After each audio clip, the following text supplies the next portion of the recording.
अस्सलाम वालेकुम। मैं हूं साजिद और आप देख रहे हैं आपका अपना यूट्यूब चैनल साजिद सोबी। जैसा कि आपको पता है जी कि मैं पिको, लैस, एम्ब्रॉयडरी, कढ़ाई, सिलाई और इनकी मशीनों के मतलब वीडियो अपलोड करता रहता हूं।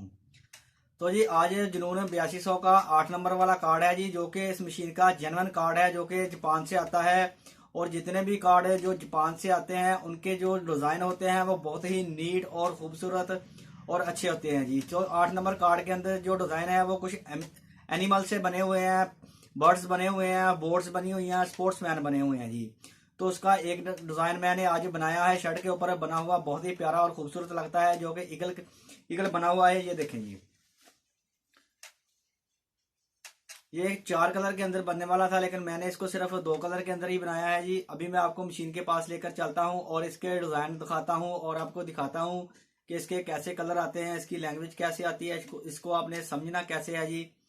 और ये वाला डिजाइन बने हुए कैसे नीट लगते हैं। और जो मेरी वीडियो को फर्स्ट टाइम देख रहे हैं उनको बता दूं कि ये जो जुनून 8200 मशीन होती है जी, ये एक ऑटोमेटिक मशीन होती है जी। आपने बस इसके अंदर कार्ड डालना है, डिजाइन सेलेक्ट करना है और फ्रेम लगा के बटन दबा देना है। ये मशीन खुद ब खुद काम करती है जी ऑटोमेटिकली। इसके ऊपर इस तरह से एम्ब्रॉयडरी होती रहती है जी। बहुत सारे इसके डिजाइन होते हैं, फूल भी बनते हैं इसके साथ। इस तरह से आप कोई बर्ड्स वगैरह भी बना सकते हैं, बोर्ड्स बना सकते हैं, स्पोर्ट्समैन बना सकते हैं जी। इस तरह आप सादा शर्टें लेकर उनके ऊपर एम्ब्रॉयडरी करके अपना कारोबार कर सकते हैं जी। और सादा शर्टों को आप एक खूबसूरत शर्टें भी बना सकते हैं। तो ये काम सीखने के लिए, देखने के लिए चलते हैं मशीन के पास और करते हैं काम शुरू। काम शुरू करने से पहले जिन लोगों ने मेरे चैनल को किया हुआ है सब्सक्राइब, उनका बहुत बहुत शुक्रिया। और जो मेरे चैनल पर नए हैं, चैनल को जरूर सब्सक्राइब कर लें और बेल आइकन को प्रेस कर लें, ताकि इस तरह की आने वाली वीडियो का नोटिफिकेशन सबसे पहले आपको पहुंचे और आप उसको देख सकें। शुक्रिया।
तो देखें जी, अल्हम्दुलिल्लाह जो हमारा डिज़ाइन था मुकम्मल हो गया है माशाल्लाह। देखें जी, बहुत ही प्यारा और ख़ूबसूरत बनता है जी। और जो इसकी स्टिचिंग होती है वो बहुत ही नीट होती है जी। देखें माशाल्लाह से बहुत प्यारा बना हुआ है जी। तो जी वीडियो अच्छी लगी है तो वीडियो को ज़रूर लाइक करें और मेरे चैनल को ज़रूर सब्सक्राइब करें। नेक्स्ट वीडियो के लिए मुझे दीजिए इजाज़त और अपना रखिए ख्याल। अल्लाह हाफिज़।